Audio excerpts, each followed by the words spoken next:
नंदन तार बरजात्री साइकल रे ही नहीं जाउथिला। से तार किछि सांग मानक सह बाहा हबा पई चाली चाली जाउथिला। हे आजी हम सांग बाहाघर, आजी हम सांग बाहाघर। जेमिति सेमिति करी से माने झियो घर को पहुंचिले। झियो घर भी गरीब ही थिले।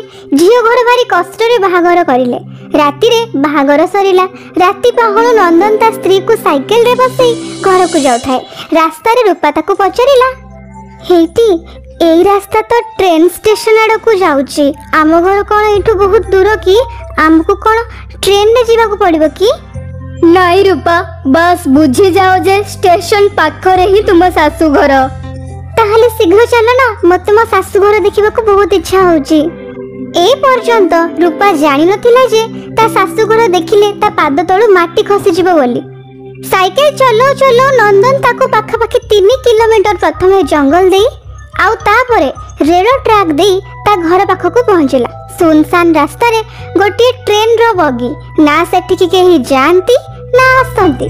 से बगीर चक्कर भी कलंकी लागी गलानी। बध हुए को दशंधि चलीनी से ट्रेन। नंदन सेठी नहीं साइकिल अटकई देला। ए सुनसान रास्ता रे ट्रेन बगी सामने रे काहे की अटकेलो? पास जीवो की? नाई नाई रूपा, ट्रेन रो एई बगी को देखुचो?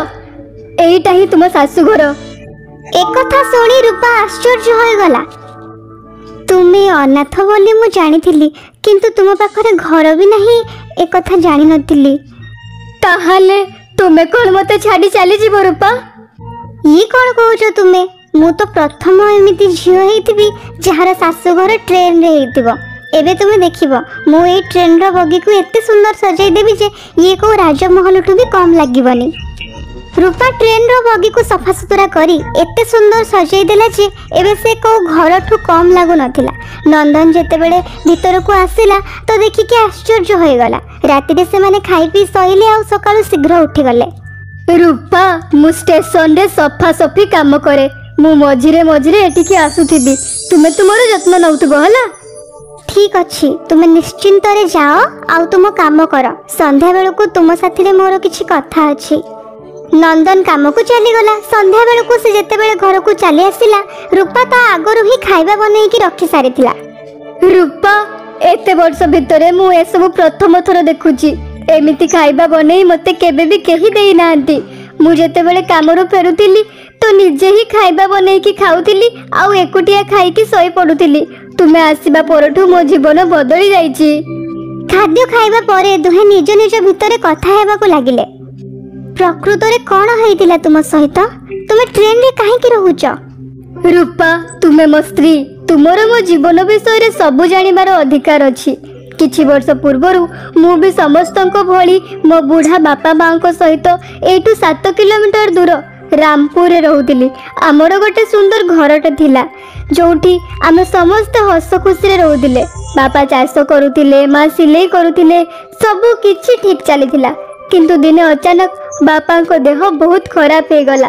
डॉक्टर बाबू कहले, देख मु तुमको केते थर कहिछि यांको हॉस्पिटल रे भर्ती कराओ, किंतु तुमे मो कथा सुनिलनी। कैंसर एबे लास्ट स्टेज रे पहुंची सारिछि। एबे ऑपरेशन जदी न होबो ताले किछि भी हेई पारे। नाई नाई डॉक्टर बाबू, आज ही मो बापा को एडमिट करे दियंतु। मु दिने 2 दिन भितर टंकार व्यवस्था करि देबी। देख प्रथमे सब फॉर्मालिटी पूर्ण करबा को पड़िबो। टंका काउंटर रे जमा करबा को पड़िबो, ता परे ही से एडमिट हेई परिबे। जेते बेले टंकार सुविधा हेई जिवो सेते बेले बापा को नै हॉस्पिटल चली आसीबो। एते की कहि डॉक्टर बाबू सेठारु चली गले। पुअरे तो भी छोटारे टेंशन होचु। जहार समय आसी जाए ताकू भगवान को पाख को जीवा को ही पड़े। नहीं तुमे व्यस्त हुअनी बापा, मु जमीदार को पाख को जाई साहाय्य मागुची। तुमरो किछि भी होबा को देबिनी मु। मां तुमे एठी बापा को पाखरे थाओ, मु बस किछि समय रे आसुची। नंदन सांगे सांगे दौड़ी दौड़ी जमीदार घर को पहुंचला। आउ तांको काकुति मिनती करबा को लागिला। जमीदार आज्ञा जुहार, मो बापा को देह बहुत खराब। जदि तांको शीघ्र हॉस्पिटल रे भर्ती न करा गला ताले किछि भी हेई पारे। मते एबे सांगे सांगे 5 लाख टंकार आवश्यकता अछि। देखुच ना हलधर चेहरा देखिकी तो लगुच ये ता जीवन रे केबे 5 टंका भी देखि नथिबो आउ आसिकी 5 लाख टंका मागुची एते गुडाए टंका मु उधार देई परिबिनी नाई आज्ञा आपण पछकी मो घर जमी सबु बंधा रखी नियंतु किंतु मते एबे पई टंका दियंतु मु तो एई गां रे रहूची पैसा नै कि कुआडे जीवी आज्ञा टंका मु आपण को सब सुझी देबी सत कहूची ठीक अछि मु अखिल बाबू को सह कथा हेई तते 2-3 दिन परे डकई देबी नाई आज्ञा मो पाखरे एते समय नाही मते वर्तमान बापा को हॉस्पिटल रे एडमिट करबा को पड़िबो देख मो एडवोकेट सहर बाहरे अछि से आसिले जाई साइन हबो तापरे मु तते टंका देई परिबी आउ जदी तते टंका रो एते दरकार अछि ताहले जाई कि चोरी करी बुझा एठी मो मुंडो खानी हळधर शीघ्र बाहर कर ए भिकारी को एठू जमीदार लोक माने ताको धक्का मारी बाहर करदेले 3 दिन परे हळधर नंदन को डकई पठेला से दौड़ी तांको घरे पहुंचला से कागज को भल करी न देखी न पढ़ी टिप चिन्ह दे देला आउ टंका नहीं हॉस्पिटल चली गला से 3 दिन परे ता बापा को हॉस्पिटल रे एडमिट तो करे देला किंतु एबे बहुत देरी हो जाइतिला किछि भी लाभ नथिला ता पर दिन ही ता बापा स्वर्गवासी होई गले मु तो प्रथम रु कहिदिली यांको अति शीघ्र एडमिट करबा को पड़िबो किंतु तुमे टंका जोगाड़ करबा पई बहुत देरी करि देला एबे नहीं जाओ यांको बापा चली गला परे सेई दुख रे माँ भी मरी गला मु एपट सेपट सफा सफीर काम करबा को लागिली से घरे मु एकुटिया रहउदिली किंतु मासे पले जमीदार तांको वकील को नेई के आसिले सेते बेले मते जाई कि जणा पड़िला जे से मते फसेई मो घर खेत सब किछि तांको नारे करई नै चंती मोर सेते बेले टंकार एते आवश्यकता थिला जे मु से कागज न देखि ही टिप चिन्ह देई देइथिली नंदन रो कहानी सुनी रूपा आखिरे लुह आसीगला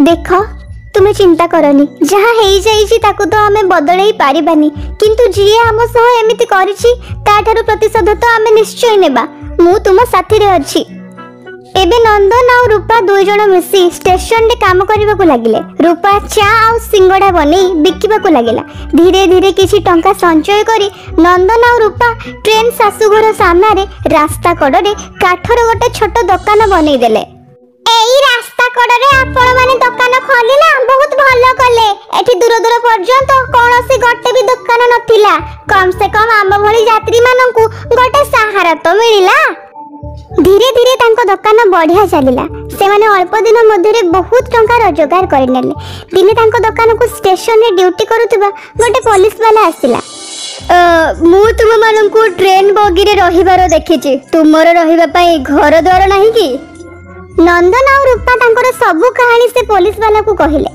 कहानी सुनी पुलिस वाला कहिला आईन मुताबिक तो तुम घर आ जमी से जमीदार रो हे जाइछि किंतु एठी आईन रो ही बुद्धि खटई मु तुमरो घर जमी तुमको फेरे देबी भाउज तुमको तो जमीदार केबे देखि नथिबो ना ना मु केबे भी से गां को जाइनी ठीक अछि ताले काली मु आ भाउज जमीदार रो घर को जिबा आ नंदन तुमे बाहर छिड़ा हे की नजर रखुतिबो ता पर दिन से पुलिस वाला साधारण पोशाक पिंधी रूपा सहित जमीदार घर को पहुंचिला नमस्कार जमीदार बाबू एक्चुअली मु एई मैडम को मैनेजर ए मैडम ए गां रे गोटे फैक्ट्री करबा को चाहुचंती आपन को परमिशन पाई आसीचु जदी आपन परमिशन देबे ताहले हमें आपन को 50 लाख टंका देई परिबो अरे ये तो बहुत बढ़िया कथा फैक्ट्री हे गले आमर बेरोजगार पिला मानन को भी काम मिल जिवो आ हमर भी बढ़िया हबो मैनेजर यांको तो परमिशन पेपर रे साइन करे नियो आउ यांको 50 जगह रे 70 लाख टंका दे दियो जमीदार को तो लाभ हो गला से किछि न पढ़ी न देखि पेपर रे साइन कर देला थैंक यू मिस्टर फ्रॉड बहुत सुविधा रे काम हो गला मु इंस्पेक्टर नागेश नंदन भीतर को आस ए बिचोरार घर आउ जमी बाड़ी चालाकिरी निज नारे करि नैतिलु ना आज आमे भी तोरी आइडिया को काम रे लगेलु आजिठू यांको घर जमी तांको पुणी मिली गला एमिति रूपा तार ट्रेन सासु घरे रही निजर प्रकृत सासु घर को पाई परिला।